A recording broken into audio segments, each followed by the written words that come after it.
Hi guys, the Metal Maniac back again, and today I'm going to be reviewing the Iron Maiden album Fear of the Dark, an extremely underrated album. Uh, yeah, people either love it or hate it, but it seems like a lot of people hate it for some reason. This album came out in 1992, and it was the last album with Bruce Dickinson until 2000 when they released Brave New World. Um, oh yeah, and Agent Smith, one of the guitarists, left on the album previous to this, No Prayer for the Dying, and again would return with Bruce Dickinson on Brave New World. But yeah, the lineup on this album is Bruce Dickinson on vocals, Yannick Gears on guitar, Dave Murray on guitar, Nico McBrain on drums, and Steve Harris on bass. Um, So the album starts off with one of the best opening songs to an Iron Maiden album, "Be Quick or Be Dead."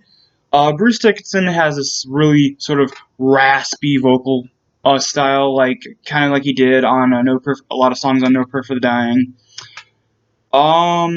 It's very fast paced, sort of like almost feels like a slightly like an AC/DC type song, a little bit.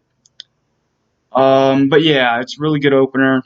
Really fast paced, has just amazing sort of premise. It's sort of about the greed and corruption within the world's governments and within politics and lawyers and just politicians and stuff. Yeah, this song is very relevant in today's society, of course, almost as much as it was back then. But yeah, great song, great premise, very very good song. Track 2, From Here to Eternity, the last song in the Charlotte the Harlot trilogy of songs. It's very catchy. It's sort of like, I don't know, there's like a, I don't know, 80s sort of biker gang sort of cheesiness mixed in with it type of feel. Cheesy, but in a good way. Um, don't have much to say about the song other than it's great. Fear is the Key is an okay track.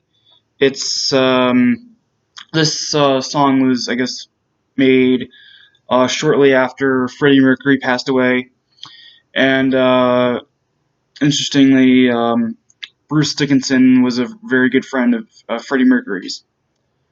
So yeah. Uh, okay, Fear is the Key is an okay song. Don't mind it.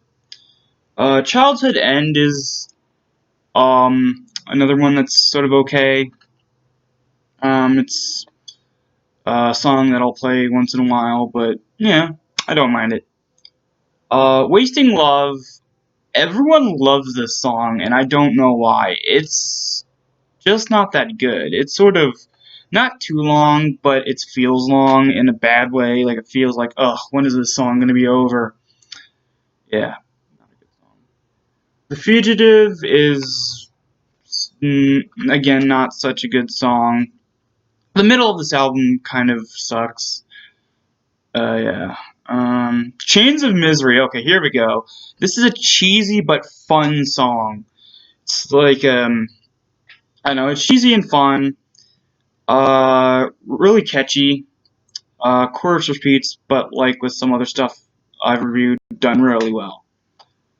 The Apparition is definitely the worst song off the album and one of the worst Iron Maiden songs of all time. It's just so bad. I can't even describe how bad it is. It's that bad. It just is bad. Judas Be My Guide is an extremely underrated song.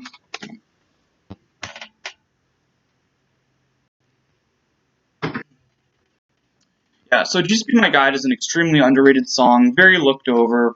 It's probably my fourth favorite song off the album. It's one of those not really slower paced, sort of mid-paced song. love it. Has a great guitar riff and a great guitar solo, and Bruce Dickinson's vocals are very sort of whimsical in a way, but yeah, really good song. Weekend Warrior is the second worst song off the album. It's cheesy, but in a bad way. See, Chains of Misery is cheesy, but in a good way, in a good, fun way. Weekend Warrior is cheesy in a more cringy type way. But yeah. But this album closes off with the title track and one of the most legendary songs by Iron Maiden, Fear of the Dark. I actually went to the 2019 Legacy of the Beast tour, and they played this live. I think it was like the fourth or fifth song. I can't remember. It was one of the earlier songs, one of the earlier mid songs in the set list. And while I think the album version is okay, it cannot be compared to any of the live versions that includes all three guitar players. The 2000, any live version from 2000 onwards is just amazing. Adds a lot more sort of sound and just feel to it. But yeah, the studio version is pretty good for what it is. Overall, extremely underrated Iron Maiden album. I'm gonna give this 6 out of 10. Not great, not horrible, just pretty good. But yeah, use the ding in the background. It's the ding's my phone. I'll probably figure out how to edit it, but whatever. But yeah, overall, pretty good album.